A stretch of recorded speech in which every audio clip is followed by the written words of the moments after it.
Hello दोस्तों, स्वागत है आप सभी का हमारे चैनल हिंदी साहित्य साधना में। आज हम लोग कविता क्या है निबंध को पढ़ने वाले हैं। इस वीडियो में हम लोग इस निबंध की महत्वपूर्ण बिंदु, पंक्तियां और प्रश्नोत्तरों को देखेंगे। तो चलिए वीडियो को स्टार्ट करते हैं।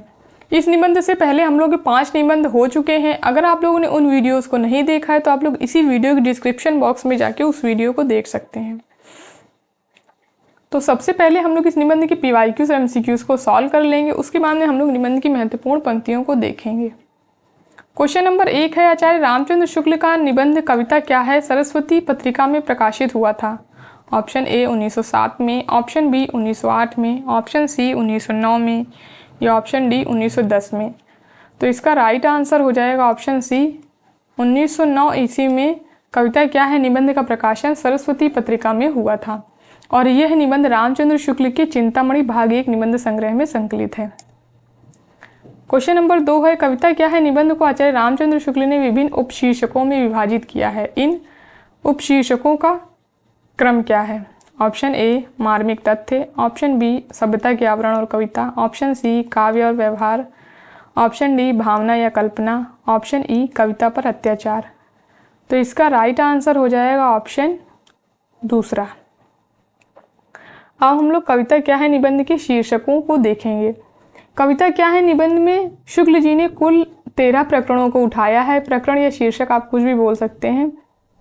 उठाया है जो इस प्रकार है: सभ्यता के आवरण और कविता, कविता और सृष्टि प्रसार, मार्मिक तथ्य, काव्य और व्यवहार, मनुष्यता की उच्च भूमि, भावना या कल्पना, मनोरंजन, सौंदर्य, चमत्कारवाद, कविता की भाषा, अलंकार, कविता पर अत्याचार और कविता की आवश्यकता। तो कुल 13 प्रकरणों को कविता क्या है निबंध में शुक्ल जी ने उठाया है और ये जो प्रकरण है ये कविता क्या है निबंध में इसी क्रम में दिए हुए हैं। तो आप लोगों को इसका क्रम याद रखना होगा, तभी आप लोग इस तरीके के प्रश्नों को सही कर पाएंगे। क्वेश्चन नंबर 3 है, कुछ भावों के विषय तो अमूर्त होने लगे जैसे कीर्ति की लालसा। ऐसे भावों को ही बौद्ध दर्शन में अरूप राग कहते हैं। यह अभिमत किस निबंध में लिखा गया है? ऑप्शन ए संस्कृति और सौंदर्य, ऑप्शन बी कविता क्या है, ऑप्शन सी मजदूरी और प्रेम, ऑप्शन डी उठ जाग मुसाफिर। तो इसका राइट आंसर हो जाएगा ऑप्शन बी कविता क्या है निबंध में यह अभिमत उठाया गया है। और ये जो कथन है ये सभ्यता के आवरण और कविता के शीर्षक के अंतर्गत आया हुआ है।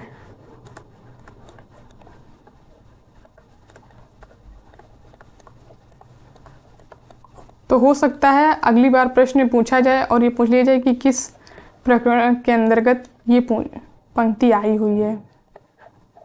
तो आप लोगों को ये पता होना चाहिए इस प्रकरण के अंतर्गत ये पंक्ति आई हुई है। क्वेश्चन नंबर 4 है, कविता क्या है निबंध में चिंतामणि के किस भाग में संकलित है? कविता क्या है निबंध चिंतामणि के किस भाग में संकलित है? ऑप्शन ए चिंतामणि भाग 1, ऑप्शन बी चिंतामणि भाग 2, ऑप्शन सी चिंतामणि भाग 3 या ऑप्शन डी चिंतामणि भाग 4। तो इसका राइट आंसर हो जाएगा ऑप्शन ए चिंतामणि भाग 1 में कविता क्या है निबंध संकलित है और इसमें कुल 17 निबंध हैं। और हम लोग देख लेते हैं यह निबंध सरस्वती पत्रिका में प्रकाशित हुआ था। ये सब हम लोग पीछे देख चुके हैं। इसमें संकलित निबंध जो हैं वो कुल 17 निबंध संकलित हैं। अब हम लोग इन निबंधों को देख लेते हैं। भाव या मनोविकार, उत्साह, श्रद्धा भक्ति, करुणा, लज्जा और ग्लानि, लोभ और प्रीति, घृणा, ईर्ष्या, भय, क्रोध, कविता क्या है, भारतेंदु हरिश्चंद्र, तुलसी का भक्ति मार्ग, मानस की धर्म भूमि, काव्य में लोक मंगल की साधनावस्था, साधारणीकरण और व्यक्ति वैचित्र्यवाद। और 17वां निबंध है रसात्मक बोध के विविध रूप। ये जो रसात्मक बोध के विविध रूप है ये निबंध शुक्ल जी का कई बार पेपर में पूछा जा चुका है। ये बहुत ही ज़्यादा इम्पॉर्टेंट निबंध है इनका। तो ये निबंध पेपर में पूछा जा सकता है कि चिंतामणि भागे में कौन कौन से निबंध संकलित हैं। तो आप लोगों को ये पता होना चाहिए संकलित निबंध इसमें। क्वेश्चन नंबर 5 है, जैसे वीर कर्म से पृथक वीरत्व तो कोई पदार्थ नहीं, वैसे ही सुंदर वस्तु से पृथक सौंदर्य कोई पदार्थ नहीं। यह स्थापना रामचंद्र शुक्ल ने अपने निबंध कविता क्या है के किस उपशीर्षक के अंतर्गत दी है? ऑप्शन ए मार्मिक तथ्य, ऑप्शन बी सभ्यता के आवरण और कविता, ऑप्शन सी सौंदर्य, या ऑप्शन डी मनुष्यता की उच्च भूमि। तो इसका राइट आंसर हो जाएगा ऑप्शन सी, सौंदर्य के अंतर्गत ये कथन दिया हुआ है। उतने ही क्वेश्चन केवल पीवाईक्यूज थे। अब हम लोग यहाँ से एमसीक्यूज को सॉल्व करेंगे। क्वेश्चन नंबर 6 है, आचार्य शुक्ल का निबंध संग्रह चिंतामणि भाग 1 पहले किस नाम से प्रकाशित हुआ था? ऑप्शन ए विचार प्रवाह, ऑप्शन बी विचार विधि, ऑप्शन सी विचारधारा, या ऑप्शन डी विचार सरिता। तो इसका राइट आंसर हो जाएगा ऑप्शन बी, विचार विधि के नाम से ये जो निबंध संग्रह ये प्रकाशित हुआ था। बाद में इसका नाम चिंतामणि भाग 1 कर दिया गया। विचार विधि के नाम से 1930 ईस्वी में ये प्रकाशित हुआ था। हम लोग देख लेते हैं, चिंतामणि जो है ये रामचंद्र शुक्ल के निबंधों का संग्रह है। इसके चिंतामणि के कुल 4 पार्ट हैं। तो मैंने यहाँ पे ले लिया है चारों को, संपादक, प्रकाशन वर्ष और इसमें संकलित निबंधों को हम लोग देखेंगे। चिंतामणि भाग 1 के संपादक रामचंद्र शुक्ल हैं। इसका प्रकाशन 1939 ईस्वी में हुआ था और इसमें कुल 17 निबंध संकलित हैं। चिंतामणि भाग 2 इसके संपादक हैं विश्वनाथ प्रसाद मिश्र, प्रकाशन वर्ष 1945, संकलित निबंध 20। चिंतामणि भाग 3 नामवर सिंह, प्रकाशन वर्ष है 1983 और संकलित निबंध है 21। चिंतामणि भाग 4 के संपादक है कुसुम चतुर्वेदी एवं ओम प्रकाश सिंह। इसका प्रकाशन वर्ष है 2004 और इसमें कुल 47 निबंध संकलित हैं। तो पेपर में प्रश्न इससे भी बन सकते हैं। क्वेश्चन नंबर 7 है, कविता क्या है निबंध में शुक्ल जी ने कालिदास के किन ग्रंथों का उल्लेख किया है? Option A Raghuvansham, option B Kumar Sambhav, option सी अभिज्ञान शकुंतलम, या ऑप्शन डी मेघदूत। तो इसका राइट आंसर हो जाएगा ऑप्शन फर्स्ट, केवल A B D. Raghuvansham, Kumar Sambhav और मेघदूत, इन 3 ग्रंथों का उल्लेख शुक्ल जी ने कविता और सृष्टि प्रसाद शीर्षक के अंतर्गत किया है।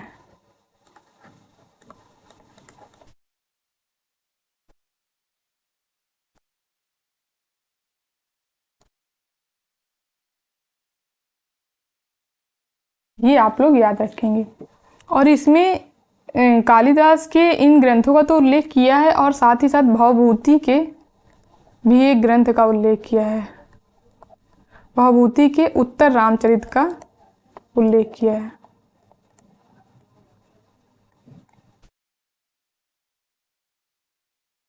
इतना आप लोग इसके बारे में याद रखेंगे।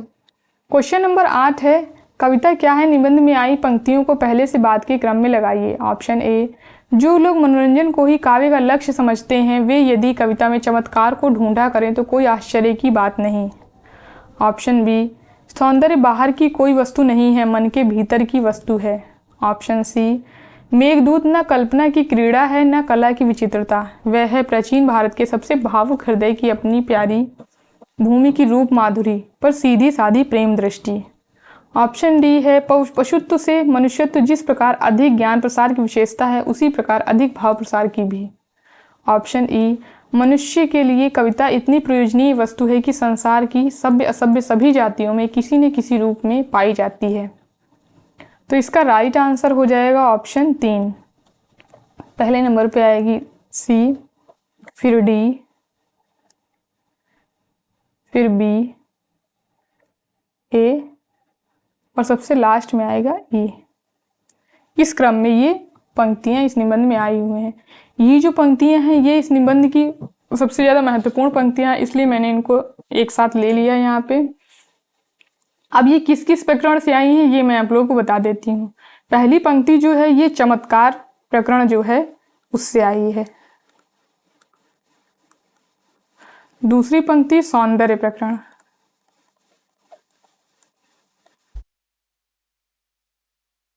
तीसरी पंक्ति जो है ये है कविता और सृष्टि प्रसार से।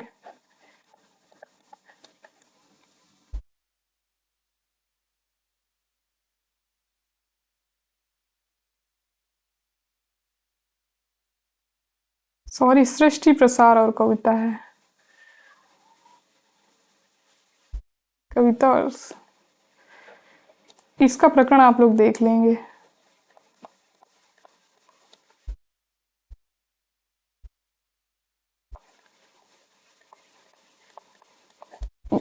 इसका थोड़ा प्रकरण का नाम गलत लग रहा है, आप लोग इसको देख लेंगे।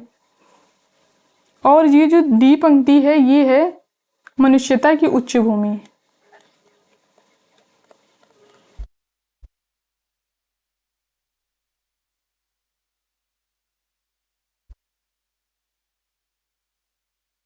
ये इस प्रकरण से आई है पंक्ति। और लास्ट वाली पंक्ति है कविता की आवश्यकता।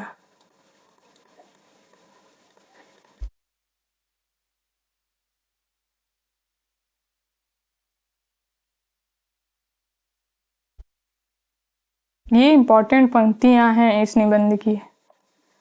क्वेश्चन नंबर 9 है, आचार्य शुक्ल ने कविता क्या है निबंध में कविता का मुख्य प्रयोजन किसे माना है? ऑप्शन ए हृदय को लोक सामान्य भूमि पर पहुंचाना, ऑप्शन बी मनोरंजन, ऑप्शन सी लाभ अर्जन करना, ऑप्शन डी प्रकृति वर्णन। तो इसका राइट आंसर हो जाएगा ऑप्शन ए, हृदय को लोक सामान्य भूमि पर पहुंचाना कविता का मुख्य प्रयोजन माना है आचार्य शुक्ल ने।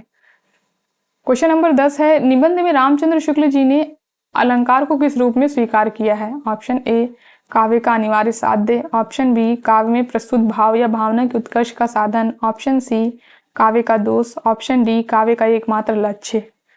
तो इसका राइट आंसर हो जाएगा ऑप्शन बी, काव्य में प्रस्तुत भाव या भावना के उत्कर्ष का साधन।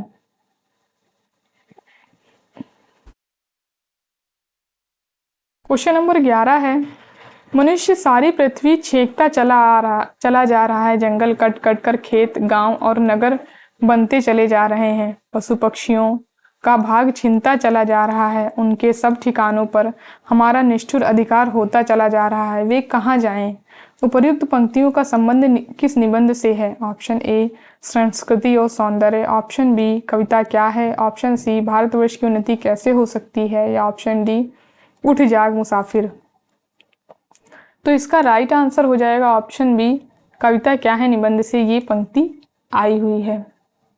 और इस निबंध में एक मार्मिक तथ्य शीर्षक है, उसके अंतर्गत ये पंक्ति आई है। मैं पंक्तियों के साथ ये प्रकरण इस वजह से बताती हूँ चलूँ ताकि आप लोगों को ये प्रकरण के साथ ये पंक्तियाँ याद हो जाएं। क्वेश्चन नंबर 12 है, रामचंद्र शुक्ल ने निबंध में कल्पना के कितने प्रकार माने हैं? Option A 5, option B 4, option C 3 या ऑप्शन डी 2। तो इसका राइट आंसर हो जाएगा ऑप्शन डी, रामचंद्र शुक्ल ने कल्पना के 2 प्रकार माने हैं, एक विधायक कल्पना और दूसरी है ग्राहक।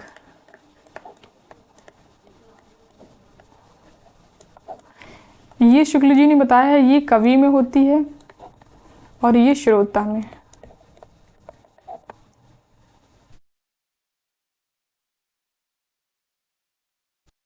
क्वेश्चन नंबर 13 है, कविता क्या है निबंध के अनुसार मनुष्यता की उच्च भूमि में पहुंचने का माध्यम क्या है? ऑप्शन ए कविता, ऑप्शन बी विज्ञान, ऑप्शन सी गणित या ऑप्शन डी समाजशास्त्र। तो इसका राइट आंसर हो जाएगा ऑप्शन ए, कविता है। मनुष्यता की उच्च भूमि पर पहुंचने का माध्यम कविता है। क्वेश्चन नंबर 14 है, जिस प्रकार आत्मा की मुक्तावस्था ज्ञान दशा कहलाती है उसी प्रकार हृदय की मुक्तावस्था क्या कहलाती है? ऑप्शन ए ज्ञान दशा, ऑप्शन बी रस दशा, ऑप्शन सी काव्य दशा या ऑप्शन डी कर्मयोग। तो इसका राइट आंसर हो जाएगा ऑप्शन डी, रस दशा कहलाती है। क्वेश्चन नंबर 15 है, देते हैं घुड़की यह अर्थ ओज भरी हरी, जीने का हमारा अधिकार क्या न रह गया रहे, पर प्रतिषेध के प्रसार बीच तेरे नर, क्रीड़ा में जीवन उपाय है हमारा यह। उपर्युक्त पंक्तियां कविता क्या है निबंध में किस शीर्षक के अंतर्गत आई हैं? ऑप्शन ए अलंकार, ऑप्शन बी मार्मिक तथ्य, ऑप्शन सी कविता और सृष्टि प्रसार या ऑप्शन डी सभ्यता के आवरण और कविता।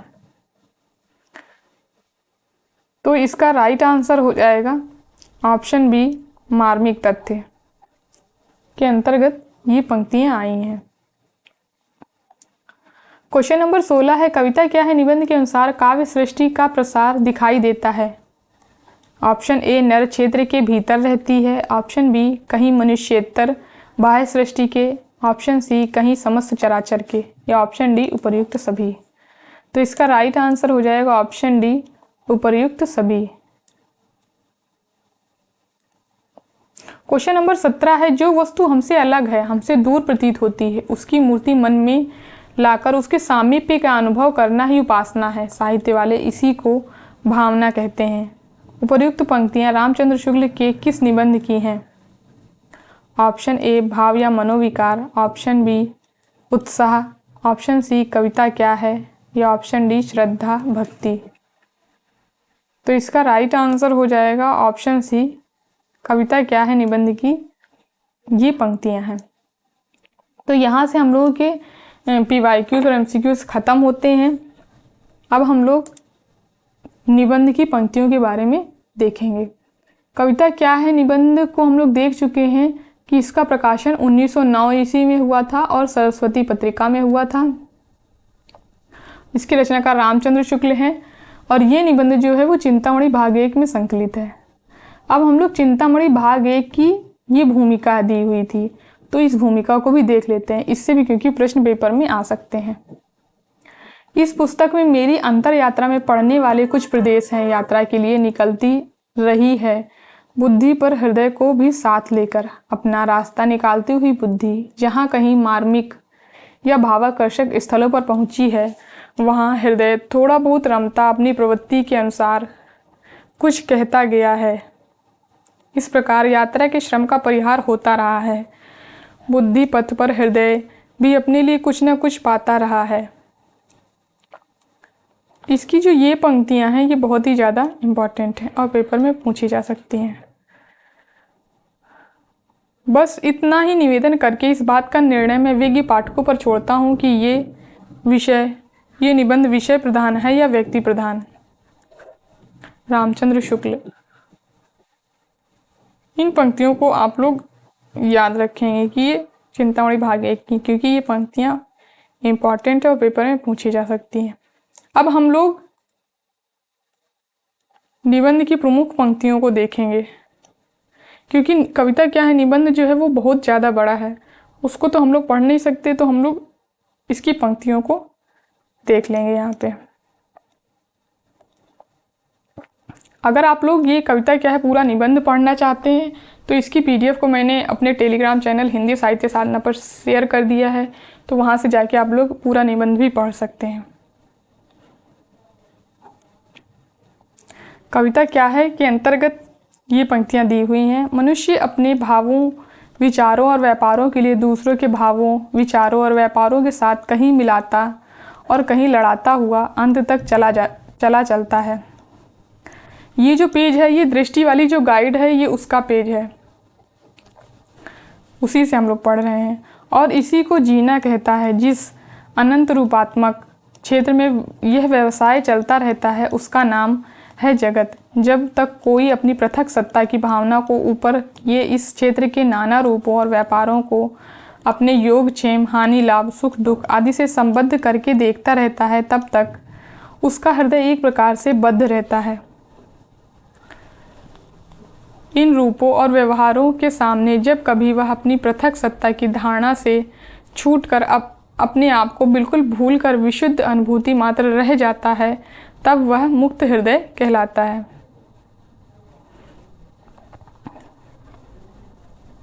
जिस प्रकार आत्मा की मुक्तावस्था ज्ञान दशा कहलाती है, उसी प्रकार हृदय की मुक्तावस्था रस दशा कहलाती है।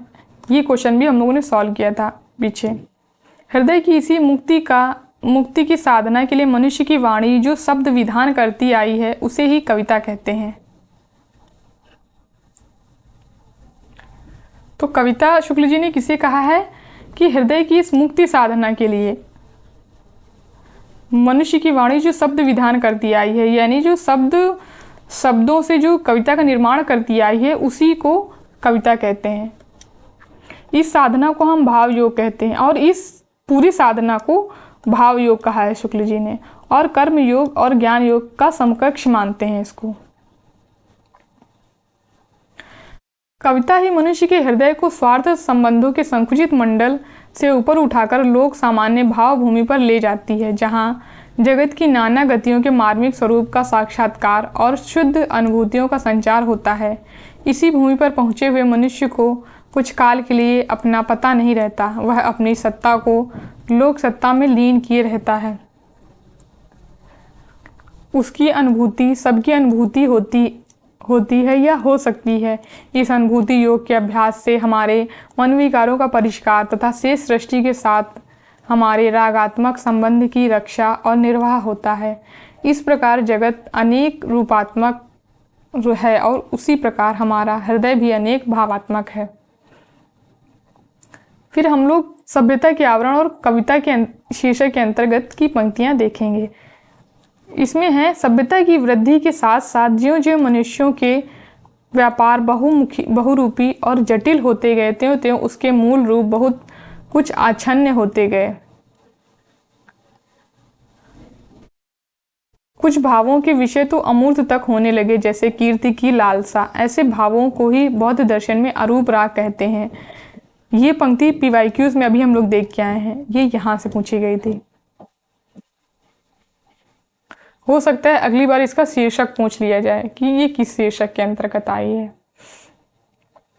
इसी से प्रच्छन्नता का उद्घाटन कवि कर्म का एक मुख्य अंग है। ज्यों ज्यों सभ्यता बढ़ती जाएगी, त्यों त्यों कविता के लिए यह काम बढ़ता जाएगा।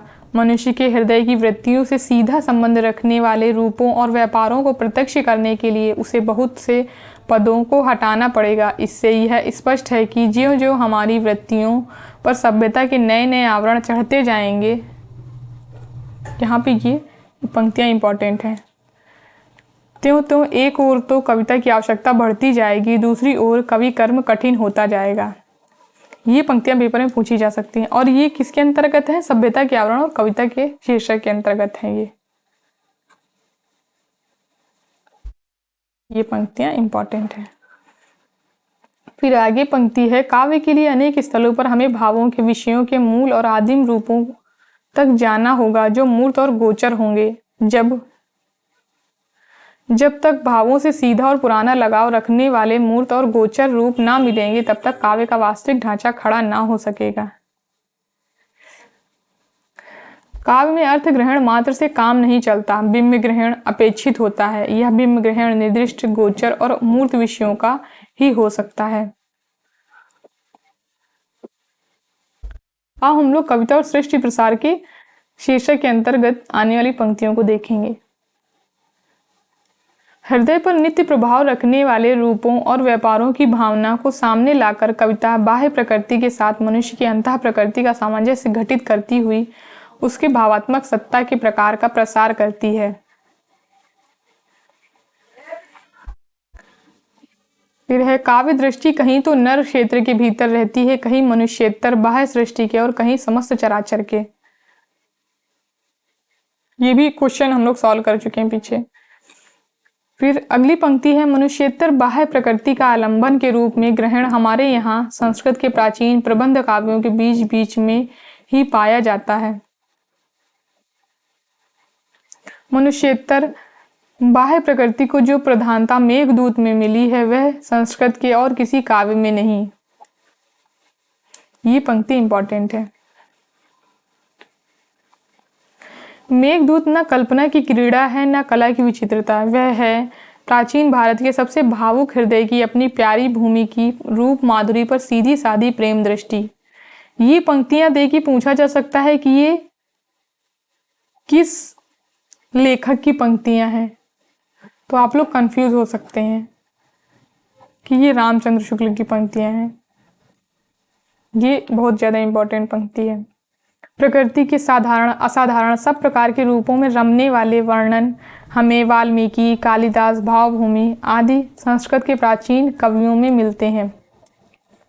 अच्छा, निबंध में जो रामचंद्र शुक्ल ने है, ये वाल्मीकि के रामायण का भी उल्लेख किया है। जब आप लोग निबंध को पढ़ेंगे तब देखेंगे, इन्होंने वाल्मीकि के रामायण का उल्लेख किया है। कालिदास के तो 3 ग्रंथों का उल्लेख किया, रघुवंशम, कुमार संभव और मेघदूत, और भवभूति के उत्तर रामचरित, इतने ग्रंथों का उल्लेख किया है। सारांश यह है कि यह केवल असाधारण ये बहुभूति है। सारांश यह है कि यह केवल असाधारणत्व की रुचि, सच्ची सहृदयता की पहचान नहीं है, शोभा और सौंदर्य की भावना के साथ जिनमें मनुष्य जाति के उस समय के पुराने सहचरों की वंश परंपरागत स्मृति वासना के रूप में बनी हुई है, जब वह प्रकृति के खुले क्षेत्र में विचरती थी। वे ही पूरे सहृदय भावुक कहे जा सकते हैं।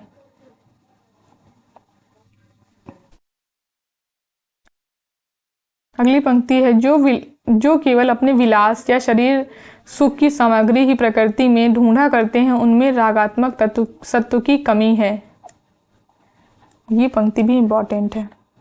जो व्यक्त सत्ता मात्र के साथ एकता की अनुभूति में लीन करके हृदय के व्यापकत्व का आभास देता है। संपूर्ण सत्ताएं एक ही परम सत्ता और संपूर्ण भाव एक ही परम भाव के अंतर्भूत है। अतः क्रिया की बुद्धि की क्रिया से हमारा ज्ञान जिस अद्वैत भूमि पर पहुंचता है, उसी भूमि तक हमारा भावात्मक हृदय की सत्व रस के प्रभाव से पहुंचता है। इस प्रकार अंत में जाकर दोनों पक्षों की वृत्तियों का समन्वय हो जाता है और इस समन्वय के बिना मनुष्यत्व की साधना पूरी नहीं हो सकती। पहले कहा जा चुका है कि नर क्षेत्र के भीतर बद्ध रहने वाली काव्य दृष्टि की अपेक्षा संपूर्ण जीवन क्षेत्र और समस्त चराचर के क्षेत्र से मार्मिक तथ्यों का चयन करने वाली दृष्टि उत्तरोत्तर अधिक व्यापक गंभीर कही जाएगी। जब कभी हमारी भावना का प्रसार इतना विस्तीर्ण और व्यापक होता है कि हम अनंत व्यक्ति सत्ता के भीतर नर सत्ता के स्थान का अनुभव करते हैं, तब हमारी पार्थक्य बुद्धि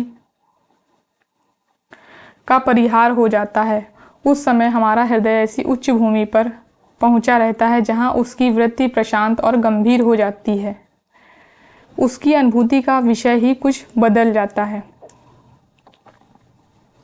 ये जो पूरा निबंध है, ये काफ़ी शुक्ल जी का काफ़ी बड़ा निबंध है। इसको हम लोग पूरा नहीं पढ़ सकते, तो हम लोग इसकी केवल इम्पॉर्टेंट पंक्तियाँ ही देखते हुए चलेंगे। अगर आप लोग पढ़ना चाहते हैं तो आप लोग पढ़ भी सकते हैं जाके। मार्मिक तथ्य, मनुष्य सारी पृथ्वी छेंकता चला जा रहा है। जंगल कट कट कर खेत, गांव और नगर बनते चले जा रहे हैं। पशु पक्षियों का भाग छिनता चला जा रहा है। उनके सब ठिकानों पर हमारा निष्ठुर अधिकार होता चला जा रहा है। वे कहाँ जाएं? ये पंक्ति बहुत ही ज़्यादा इम्पॉर्टेंट है और पेपर में पूछी जा सकती है। फिर अगली पंक्ति है, कहने की आवश्यकता नहीं कि विच्छिन्न दृष्टि की अपेक्षा समष्टि दृष्टि में अधिक व्यापकता और गंभीरता रहती है। आगे है, चाहे नर क्षेत्र के ही हों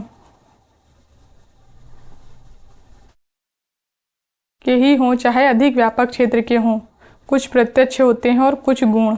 जो तथ्य हमारे किसी भाव को उत्पन्न करें, उस भाव का आलंबन रहना चाहिए। ऐसे रसात्मक तथ्य आरंभ में ज्ञानेंद्रियां उपस्थित करती हैं, फिर ज्ञानेंद्रियों द्वारा प्राप्त सामग्री से भावना या कल्पना उनकी योजना करती है। अतः यह कहा जा सकता है कि ज्ञान ही भावों के संचार के लिए मार्ग खोलता है। ज्ञान प्रसार के भीतर ही भाव प्रसार होता है। आरंभ में मनुष्य की चेतन सत्ता अधिक इंद्रियज ज्ञान की समष्टि के रूप में ही रही। फिर ज्यों-ज्यों अंतःकरण का विकास होता गया और सभ्यता बढ़ती गई, त्यों-त्यों मनुष्य का ज्ञान बुद्धि व्यवसायत्मक होता गया। अब मनुष्य का ज्ञान क्षेत्र बुद्धि व्यवसायत्मक या विचारात्मक होकर बहुत ही विस्तृत हो गया है।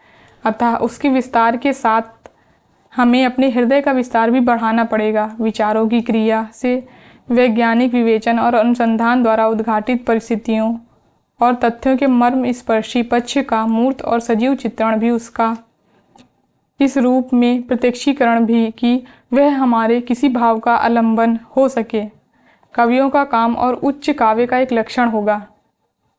कहने की आवश्यकता नहीं कि इन तथ्यों और परिस्थितियों के मार्मिक रूप न जाने कितनी बातों की तह में छिपे होंगे।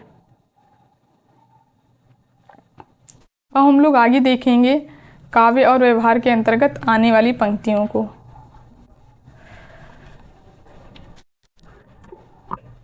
अर्वाचीन और राष्ट्रनीति के गुरु घंटाल जिस समय अपनी किसी गहरी चाल से किसी देश की निरपराध जनता का सर्वनाश करते हैं, उस समय वे दया आदि दुर्बलताओं से निर्लिप्त केवल बुद्धि के कठपुतले दिखाई पड़ते हैं।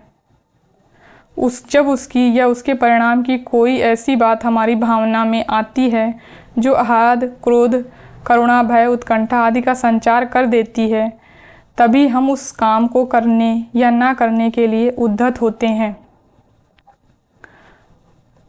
और अगली पंक्ति है, कविता तो भाव प्रसार द्वारा कर्मण्य के लिए कर्म क्षेत्र का और विस्तार कर देती है। ये इम्पॉर्टेंट पंक्ति है।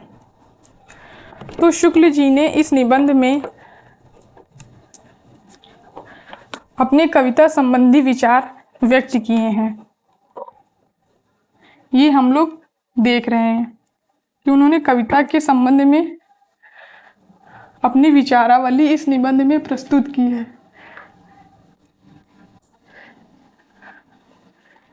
अब हम लोग आगे देखेंगे मनुष्यता की उच्च भूमि।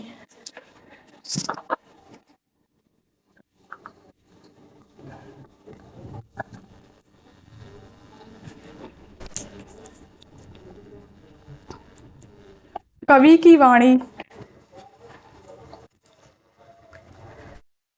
कवि की वाणी के प्रसार से हम संसार के सुख, दुख, आनंद, क्लेश आदि का शुद्ध स्वार्थ मुक्त रूप से अनुभव करते हैं। इस प्रकार के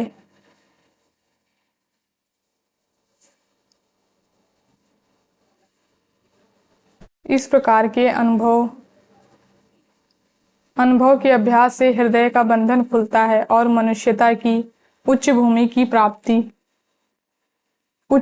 की प्राप्ति होती है।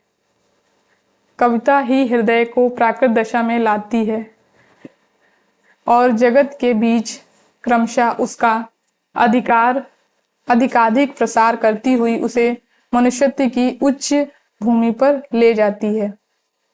तो ये जो एक पंक्ति है, ये बहुत ही ज़्यादा इम्पॉर्टेंट पंक्ति है इस निबंध की। और हम लोग आगे देखेंगे भावना और कल्पना शीर्षक के अंतर्गत आने वाली पंक्तियां। जो वस्तु हमसे अलग है, हमसे दूर प्रतीत होती है, उसकी मूर्ति मन में लाकर उसके सामीप्य का अनुभव करना ही उपासना है। साहित्य वाले इसी को भावना कहते हैं। ये पंक्ति भी बहुत ही ज़्यादा इम्पॉर्टेंट है। अगली पंक्ति है, जिनकी भावना या कल्पना शिथिल या अशक्त होती है, किसी कविता या सरस उक्ति को पढ़कर सुनकर उसके हृदय में मार्मिकता होते हुए भी वैसी अनुभूति नहीं होती। और इसी में ये शुक्ल जी ने कल्पना के 2 प्रकार बताए हैं। ये भावना या कल्पना शीर्षक के अंतर्गत ही। कल्पना 2 प्रकार की होती है, विधायक और ग्राहक। कवि में विधायक कल्पना अपेक्षित होती है और श्रोता या पाठक में ग्राहक कल्पना। तो पेपर में प्रश्न पूछा जा सकता है कि कवि में कौन सी कल्पना होती है, या श्रोता के बारे में भी पूछा जा सकता है। तो आप लोग याद रखेंगे। अब हम लोग आगे देखेंगे मनोरंजन शीर्षक के अंतर्गत आने वाली पंक्तियाँ। प्रायः सुनने में आता है कि कविता का उद्देश्य मनोरंजन है, पर जैसा कि हम पहले कह आए हैं कि कविता का अंतिम लक्ष्य जगत के मार्मिक पक्षों का प्रत्यक्षीकरण करके उनके साथ मनुष्य हृदय का सामंजस्य स्थापन है। यानी यहाँ पे शुक्ल जी कह रहे हैं कि कविता का उद्देश्य मनोरंजन करना नहीं है, बल्कि जो संसार है उसके साथ मनुष्य हृदय का सामंजस्य स्थापना करना है। अगली पंक्ति है, यूरोपीय समीक्षकों ने आनंद को काव्य का परम लक्ष्य ठहराया है। तो ये पंक्ति पेपर में पूछी जा सकती है कि प्रश्न पूछा जा सकता है कि यूरोपीय जो समीक्षक हैं उन्होंने किसे काव्य का परम लक्ष्य ठहराया है, तो आनंद को ठहराया है। इस प्रकार मार्ग को अंतिम गंतव्य स्थल मान लेने के कारण बड़ा गड़बड़ झाला हुआ।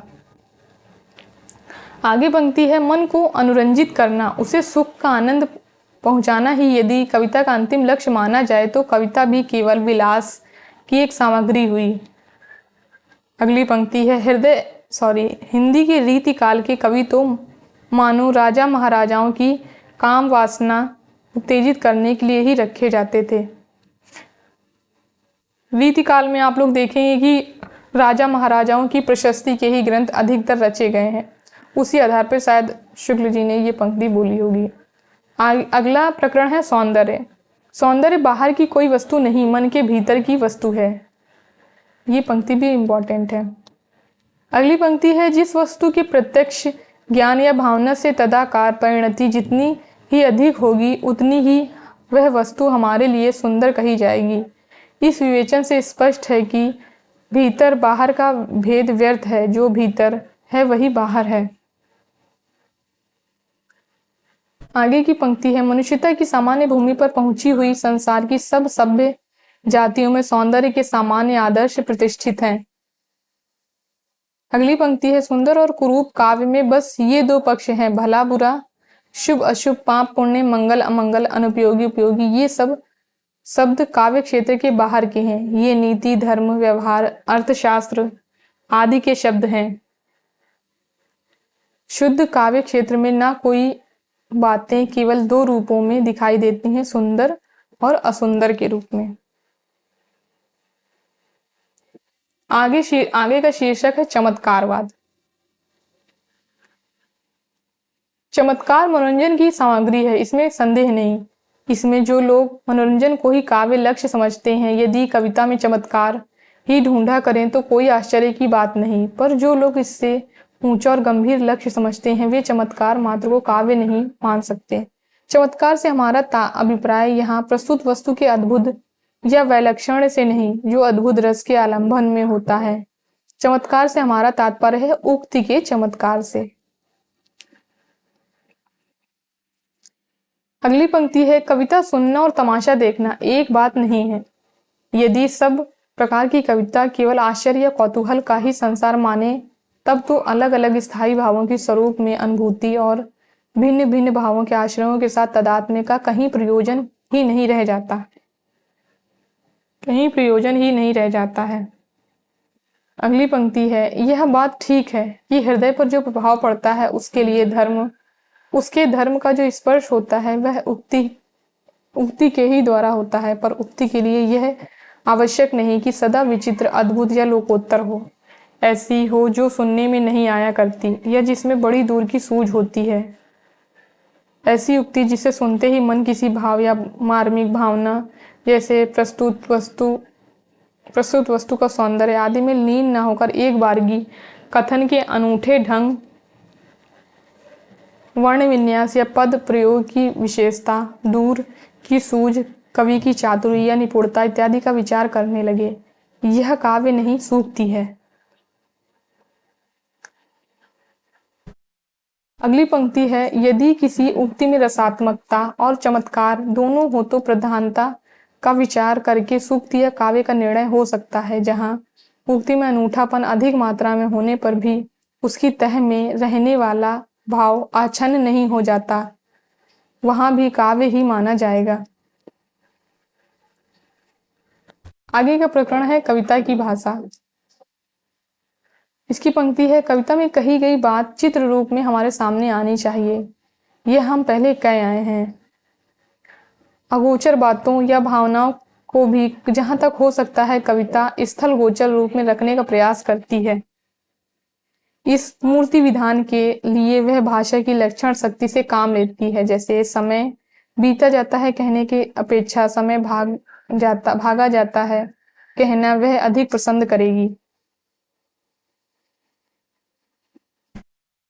यहाँ पर शुक्ल जी ने कविता की भाषा के संबंध में अपने विचार व्यक्त किए हैं। अगली पंक्ति है, भाषा में दूसरी विशेषता यह रहती है कि उसमें जाति संकेत वाले शब्दों की अपेक्षा विशेष व्यापार सूचक शब्द अधिक रहते हैं। ऐसे बहुत से ऐसे शब्द होते हैं जिनसे किसी एक का नहीं बल्कि बहुत से रूपों या व्यापारों का एक साथ चलता सा अर्थ ग्रहण हो जाता है। और ये पंक्ति इंपॉर्टेंट है। हमारे यहाँ आचार्यों ने परिभाषित शब्दों के प्रयोग को अप्रितत्व दोष माना है।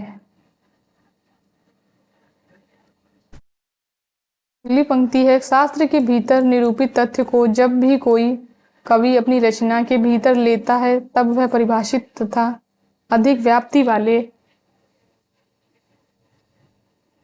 जाति संकेत शब्दों को हटाकर उस तथ्य को व्यंजित करने वाले कुछ विशेष मार्मिक रूपों और व्यापारों का चित्रण करता है।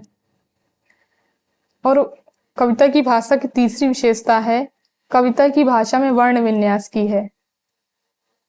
नाद सौंदर्य से कविता की आयु बढ़ती है। ये इंपॉर्टेंट पंक्ति है। और फिर अगली पंक्ति है, संस्कृत में संबंध रखने वाली भाषाओं में नाद सौंदर्य के समावेश के लिए बहुत अवकाश रहता है। फिर यहाँ पर शुक्ल जी ने चौथी विशेषता बताई है। हमारी काव्य भाषा में एक चौथी विशेषता भी है जो संस्कृत से ही आई है। वह यह है कि कहीं कहीं व्यक्तियों के नामों के स्थान पर उनके रूप, गुण या कार्यबोधक शब्दों का व्यवहार किया जाता है।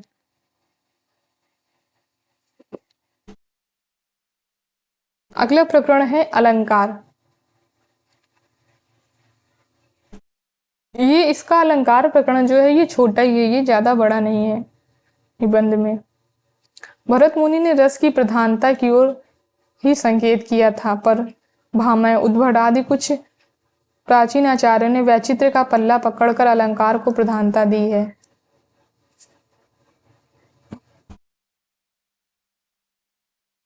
अगली पंक्ति है, अलंकार प्रस्तुत वर्ण वस्तु नहीं बल्कि वर्णन की भिन्न भिन्न प्रणालियां हैं, कहने के खास ढंग हैं। पर प्राचीन अव्यवस्था के स्मारक स्वरूप कुछ अलंकार ऐसे चले आ रहे हैं जो वर्ण वस्तु का निर्देश करते हैं और अलंकार नहीं कहे जा सकते, जैसे स्वभावोक्ति, उदात्त और अतियुक्ति। इनको शुक्ल जी ने अलंकार नहीं माना है, इन तीनों को। और अगली पंक्ति है, बात यह है कि स्वभावोक्ति अलंकारों के भीतर आ ही नहीं सकती।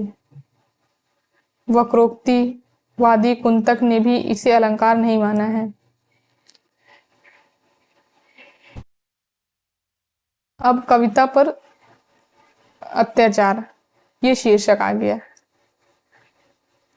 कविता पर अत्याचार भी बहुत कुछ हुआ। लोभियों, स्वार्थियों और खुशामदियों ने उसका गला दबाकर कहीं अपात्रों के आसमान पर चढ़ाने वाली स्तुति कराई, कहीं द्रव्य न देने वालों की निराधार निंदा।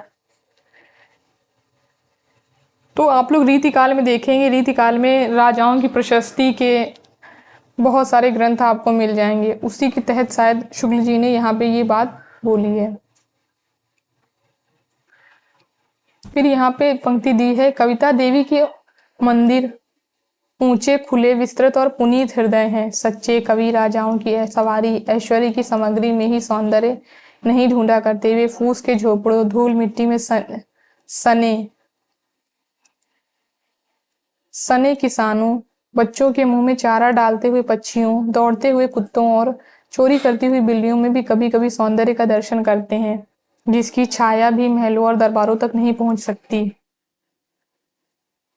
श्रीमानों के शुभागमन पर पद्य बनाना, बात बात में उनको बधाई देना कवि का काम नहीं। जिसके रूप या कर्म कलाप जगत और जीवन के बीच में उसे सुंदर लगते हैं, उन्हीं के वर्णन में वह स्वंता सुखाए प्रवृत्त होता है। अब ये लास्ट प्रकरण है, कविता क्या है निबंध का, कविता की आवश्यकता। मनुष्य के लिए कविता इतनी प्रयोजनीय वस्तु है कि संसार की सभ्य असभ्य सभी जातियों में किसी न किसी रूप में पाई जाती है। ये बहुत ही ज्यादा इंपॉर्टेंट पंक्ति है। चाहे इतिहास ना हो, विज्ञान ना हो, दर्शन ना हो, पर कविता का प्रचार अवश्य रहेगा।